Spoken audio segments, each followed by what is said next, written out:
folks, and welcome back to the Grumpy Gamer channel. That's it, you guessed it. This is that channel where you get to see this old git talk about modern games. Well, for today's in-car comments, first of all, I just want to talk about something that happened to me yesterday. So I thought I'd better tell you guys about it. So yesterday, first thing, I get up to play my VR2. I'd been playing it just before I went to bed the night before, Monday night. Everything was fine. Put it down. Went to pick it up yesterday morning. Hang on, my left trigger isn't working properly. What's going on? Now, I thought it was just a game. I'd been playing Red Matter. Like I said, I was playing it Monday night. Everything was working fine. I put my system in rest mode, picked it up the next day, went to dive back into the game, and the trigger's not working properly. Now, weirdly, when I looked in the game at my hands, if you played Red Matter, you know you hold these weird sort of grabber things. Well, I could see my finger moving in-game, like that, down to the trigger, but it wouldn't pull the trigger in, whilst the other one, you watch your finger go down and it pulls the trigger in-game in. So it wasn't doing that. I thought, it's very strange, okay. And the haptics weren't working either, so I thought it might just be a bug with the game. So I shut the game down, rebooted the game. No, that didn't work. Exactly the same issue. So I thought, right, I'll try a different game. So I went into like pistol whip. Yeah, the left controller didn't even, it showed for a split second the gun and then it vanished. So I'm like, oh, this is real problems now. So I shut the PlayStation down, rebooted everything. Still the same issue. I even reset the controllers. If you may know, there's a little tiny hole on the inside of the controller itself that you just push that in with a pin. You can't use a paper clip unless you've got really fine paper clips, because the paper clips I've got won't fit in there. So you have to use a pin and it will reset the controller. That didn't work either. So I thought to myself, oh my God, that means everything's got to go back to Sony. You know, I had heard over the last sort of year since I've had my PSVR2 that people, if they had a faulty controller, they literally had to box up everything and send it back to Sony. So I was like, no, especially as yesterday morning, my Hotas Flightstick turned up. So I was like, no, this has just turned up.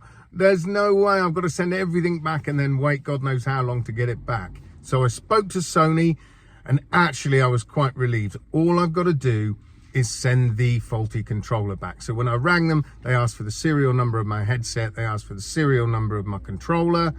They said it's going to cost £40 to get a refurbishment. I've just got to send it back. So they sent me the email. I paid the £40 and they said it can take up to 48 hours, obviously, for the payment to go through and register. Then you'll get your next email, which will have your label that you have to print off so that you can send it away and get your refurbished one back. Hopefully, you know, I have heard it's only takes a few days, maybe a week to get back. Not such a big deal. There's no great games coming out over the next couple of weeks. So it's not like I've been looking forward to a game and then suddenly when the game comes out and I can't play it. Like I say, I've got my Hotas Flightstick. I can still play GT7 with my rig. So it's no biggie, although I was in the middle of playing Red Matter. But as long as everything goes smoothly, then okay, fair enough. It's not as bad as I thought it was. Because again, I thought I was going to have to pay 300 quid. I had heard instances of people saying, yeah, the whole thing had to go back. They charged me, some people like 240 quid, some people 300 quid, and then I'll get it all back again. No, it's only £40, including postage. So that's not a bad deal, is it? I will keep you guys posted. I'll let you know when I've received the email and when I've posted it away, and I'll let you know when it comes back. So at least you know if something similar happens to you, what the process is actually like. I mean, it sucks for me because I'm literally 1 month out of warranty. That's all. It's like, oh, what a scumbag. 30 days before and I've got it free. But okay, yeah, it's only 40 quid. Like I say, that's not going to break the bank. And it's a lot better than I thought it was going to be and how much it was going to cost me. Now, on to the Hotas Flightstick. Obviously, this Flightstick was made for the PS4 in mind, but it does work with the PS5. I'm going to give you my initial thoughts on it, really. As soon as I got it out the box, it seemed a lot bigger than I expected it to be. And what I mean by that is a lot more substantial. I was expecting it to be quite a small little flight stick, a bit cheapy. I mean, it was £80, so it's not cheap, but it's not expensive. You know, there are flight sticks out there I've seen for over double that. So £80, not too bad.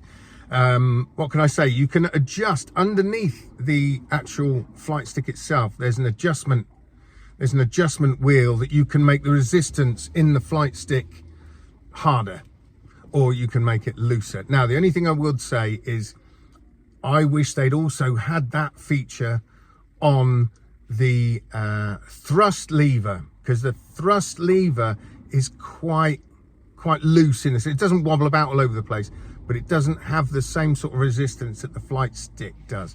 So you can literally just sort of move it backwards and forwards with your fingertips. I wish it had a bit more resistance in it, so it really did feel like you're pushing that thrust lever forwards, if you understand what I mean. I mean, it's covered in buttons. Weirdly, you've got L1 buttons and L2 buttons on the right and R2 buttons on the left, which is all a bit strange. You've got all your buttons on your left hand. On the thrust lever, you've got the circle, you've got the X, you've got the triangle, and you've got what else is square. They're all on the left hand. You've also got a really weird sort of rocker switch where you can use that for your rudder. So that's with your fingers on the underside of the thrust lever. You can move it backwards and forwards. But you can also rotate the actual flight stick itself left and right. So that also works as your rudder, so you can do your rudder in two different ways, which is quite good. I don't really use the one on the left hand, that sort of rocker switch. I use the actual flight stick itself as the rudder. I find that works a lot better. And then on the actual flight stick, yeah, you've got R3 up there. You've got a weird button in the middle. I'm not sure what that, I think that's L1. So I don't know why they've done the button layout as they have. To me, surely you would have all the L buttons on the left and all the R buttons on the right. That would sort of make sense. So I have no idea why they've done it that way. Very odd. The thing slides apart, so you can have them as wide apart as you want. You know, you can have the flight stick in the middle between your knees, if you like, and then the thrust lever over to the left, or you can have one on the left, one on the right. It depends how you want to play it, really. I've used it so far with Space Docker VR and also Ultra Wings 2. Now, with Ultra Wings 2, I'm going to dive back in again today, but I could not get the flaps to work. I could do everything else bar the flaps. So basically what you have to do, because obviously in Ultra Wings, if you've played it, you normally use the Sense controllers. We're obviously not using that, using the flight stick. So you can't reach down yourself and put the flaps up or turn the ignition on or anything. What you have to do using the flight stick is you move the headset. It's not eye tracking. It's just the actual movement of the headset. You have to move the headset down, so you're looking basically at one of those things, whether it be ignition, magneto, fuel, and then you'll get a cursor come up and it will go green. Once it goes green, you just press X, and then it will turn the ignition on or turn the fuel on or whatever.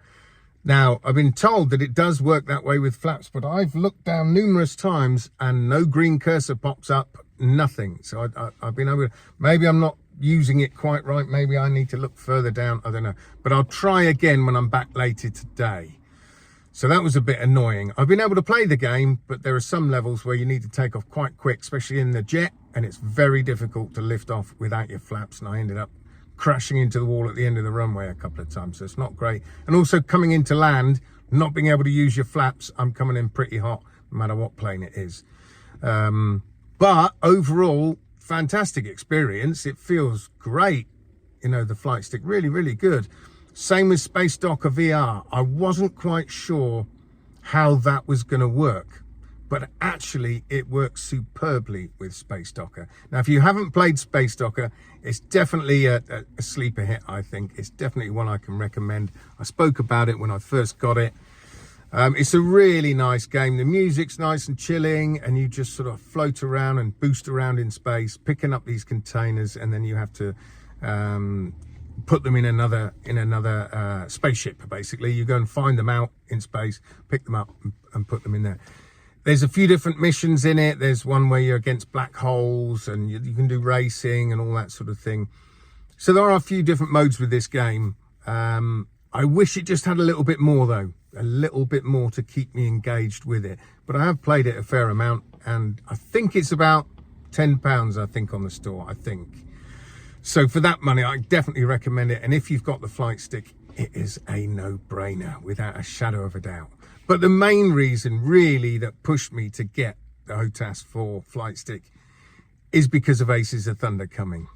That I'm sure is going to be fantastic with this. Yes, I've already got games to play, but I really bought it for that one and to be able to play my other games.